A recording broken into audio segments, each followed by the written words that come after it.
ವಿಚಾರಣಾಧೀನ ಕೈದಿಯಾಗಿ ಪರಪ್ಪನ ಜೈಲು ಸೇರಿದ್ದ rowdy sheeter Sunil ಎಂಬಾತ ಜೈಲಿನ ಶೌಚಾಲಯದಲ್ಲಿ ತನ್ನ ಶೂಲೇಸ್ನಿಂದ ನೇಣು ಬಿಗಿದುಕೊಂಡು ಆತ್ಮಹತ್ಯೆಗೆ ಶರಣಾಗಿದ್ದಾನೆ. ಈತನ ಸಾವಿನ ಬಗ್ಗೆ ಇದೀಗ ಶಂಕೆ ಮೂಡಿದೆ. ಈತ ಕಗ್ಗಲಿಪುರದಲ್ಲಿ ವಿನೋದ್ ಎಂಬಾತನನ್ನ ಕೊಲೆ ಮಾಡಿ ಕಳೆದ 3 ವರ್ಷಗಳಿಂದ ಜೈಲಿನಲ್ಲಿ ಇದ್ದ. ಕೇವಲ 10 ದಿನಗಳಲ್ಲಿ ಅಂದರೆ ಜೂನ್ 2ರಂದು ಜಾಮೀನಿನ ಮೇಲೆ ಬಿಡುಗಡೆಗೊಳ್ಳುವವನಿದ್ದ. ಈ ನಡುವೆ ಜೈಲಿನ ಒಳಗಡೆ ಇದ್ದಂತಹ ತನ್ನ ಸ್ನೇಹಿತರ ಬಳಿ ಕೆಲವು ದಿನಗಳ ಹಿಂದೆ ತನ್ನನ್ನು ಕೊಲೆ ಮಾಡಲು ಸ್ಕೆಚ್ ರೂಪಿಸಲಾಗಿದೆ, ಇಲ್ಲವೇ ನಾನೇ ಸ್ನಾನದ ಕೊಠಡಿಯಲ್ಲಿ ನಾನೇ ನೇಣು ಬಿಗಿದುಕೊಂಡ ಸ್ಥಿತಿಯಲ್ಲಿ ಪತ್ತೆಯಾಗಲೂಬಹುದು ಎಂದು ಹೇಳಿಕೊಂಡಿದ್ದಂತೆ.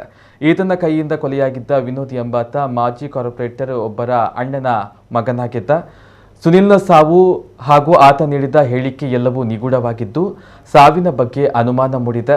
ಕೃತ್ಯಕ್ಕೆ ಸಂಬಂಧಿಸಿ ಪರಪ್ಪನ ಅಗ್ರಹಾರ ಪೊಲೀಸ್ ಠಾಣೆಯಲ್ಲಿ ಪ್ರಕರಣ ದಾಖಲಾಗಿದ್ದು ತನಿಖೆ ನಡೀತಾ ಇದೆ. ಸಮಗ್ರ ವಿಚಾರಣೆಯ ಬಳಿಕವಷ್ಟೇ ಸಾವಿನ ಬಗ್ಗೆ ನಿಖರ ಕಾರಣ ತಿಳಿದು ಬರಬೇಕಾಗಿದೆ.